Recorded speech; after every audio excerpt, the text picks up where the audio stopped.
मनटा कोठी अछि भगवान को पाखरे अछि ना मन ये संसार ये अछि आपण 24 घंटा माला गोड़ांतु 10 मिनिट गोड़ांतु किंतु से 10 मिनिट मु केवल भगवान ही रही ठाकुर घर को जाउछंती आपण कौन है जाउछंती यदि माँ है जीवे ठाकुर घर को ताले भगवान को कौन मांगे हे भगवान मो पिला को भल रखा या मांगे कि नहीं जदि आपण बापा है जीवे पिला कथा मांगे यदि स्त्री है जीवे स्वामी को पई मांगे किंतु आम कौन है जीवा भगवान को भक्त मु वर्तमान 10 मिनिट आउ कहारी नुहे मु कारी स्त्री नुहे मु कारी स्वामी नुहे मु कारी मां नुहे मु कारी बापा नुहे मु किए मु केवल भगवान मोर आज्ञा एमती हेले आपण भले बाबा जेवा पी पड़िबो ए घर संसार करिए सब हबनी एब अच्छा ये उपदेश के काट दउछंती भगवान श्री कृष्ण से गृहस्थ ना सन्यासी पक्का गृहस्थ आपण मनकर केते स्त्री केतेटा हमेशा आगे समस्त अद्वैत गुटे गुटे संभाले मुश्किल भगवान पर केतेटा अष्ट पाटराणी पुणी आ 16 सहस्र कपि को हम 16 सहस्र को राजकुमारी मानकु विवाह करथिले भागवत रे पाइछि प्रत्येकक ठार 10टा लेखा संतान होई 16,000 into 10 केतेटा पिला तांगर स्वामी पाई परिबो नाही तेनु एठी भगवान को किए मोर भक्त ये जो माने स्त्री पुरुष ब्राह्मण शूद्र सन्यासी गृहस्थ एक्स वाई जेड जिए ना काई जदि से मो ठारे मनटा लगैला मते भलो पाइला नित्य युक्त उपासते 24 घंटा मालाटा हम गड़े पारिबा नाही किंतु कोई माला रे जप होबा दरकार सांसों की माला पे सुमिरु में सीताराम नहीं लगे सिर्फ पी के नाम को माला रे जप करिवे निश्वास प्रश्वास माला रे से माला को ये हबो बंद हबो निश्वास नेबा आसबा बंद हबो तेरे पचले आगा आपनकर बापा सुस्त सबल थिले केमती कोन हला त डेथ केमती हला ना से बहुत भूला लोक निश्वास नेबा पे भूली जाई एमती केबे हबो ना एका बहुत व्यस्त रे आप दिन निश्वास नेबा पे भूली गली आ तरे डेथ थी भूली पारिबे ये नेचुरल स्वाभाविक ता में कुछ प्रयोग न करिया पड़े ना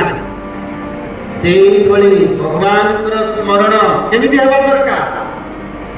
नेचुरली हेबा दरकार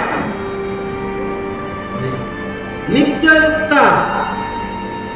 ये पार्ट टाइम जॉब नुहे सकाळ के जाई खाली ठाकुर घरे धुपड़ा लगे दिगरी वाह सही बोला ये पार्ट टाइम जॉब नुहे मु जहाँ लोक घर गले आग तक ठाकुर घर देखे कहीं ठाकुर घरटा आप केमिति करछि अरे ठाकुर घरटा आपन सीढ़ी तले हिछि काहे कि सीढ़ी तले हिछि सीढ़ी तले जे आप बसी परिबे सेठी छिड़ा हो परिबे छिड़ा के आरती करि परिबे आपन आरती दरकार के सिना जदि आपण ठाकुर घरे घंटे 2 घंटा समय बितेइबे तो ठाकुर सर्वत्र समबुद्धयः एतत्वन्ति मामेव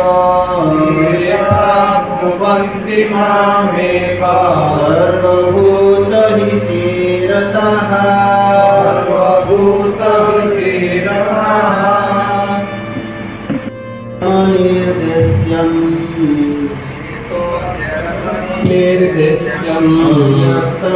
पर्युपासते व्यक्तं पर्युपासते सर्वत्रगमचिन्त्यं च सर्वत्रागमचिन्त्यं च कूटस्थमचलं ध्रुवम् कूटस्थमचलं ध्रुवम् सन्नियमेन्द्रियग्रामम् सर्वत्र समबुद्धयः सर्वत्र समबुद्धयः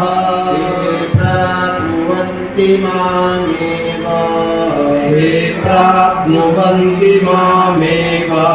सर्वभूतहिते रतः सर्वभूतहिते रतः। सगुण उपासक विषय भगवान कहले ते में युक्त तमा मताः सेमाने युक्त तम बोली जान माने सेमाने श्रेष्ठ एबे निर्गुण उपासक विषय कहउछन्ति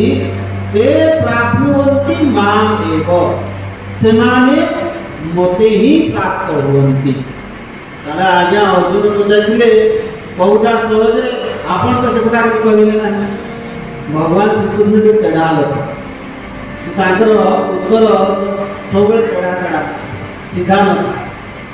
भगवान को कहवा कथा जे सगुण उपासक भी मते पाती निर्गुण उपासक भी मते निर्गुण उपासना कौन ये तू किंतु तू माने डिफरेंशिएट करा जाए ये ऊपर सगुण उपासना कथा कहती तले 3 नंबर 4 वर्ष पर निर्गुण उपासक कथा कहती ये दो माने अनिर्देश्यम अव्यक्तम सर्वत्रगम अचिन्त्यम कूटस्थम अचलम ध्रुवम परिउपासते जो माने मते अक्षर तत्व भावरे अक्षर माने ब्रह्म तत्व भावरे निर्गुण स्वरूप निराकार स्वरूप भगवान कहते जे मु मया ततमिदं सर्वं जगत अव्यक्त मूर्तिना मु ए संपूर्ण जगत रे परिव्याप्त को रूपरे को मूर्ति अव्यक्त मूर्ति भगवान को उपस्थिति अछि किंतु से आकार को अव्यक्त माने जोटा इंद्रिय ग्राह्य नुहे आखे देखि पारिबा नाही छुई पारिबा नाही से भगवान को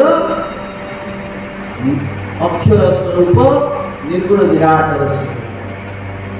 आपण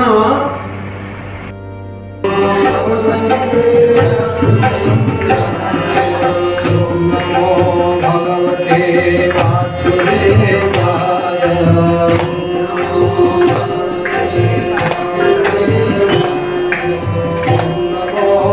भगवते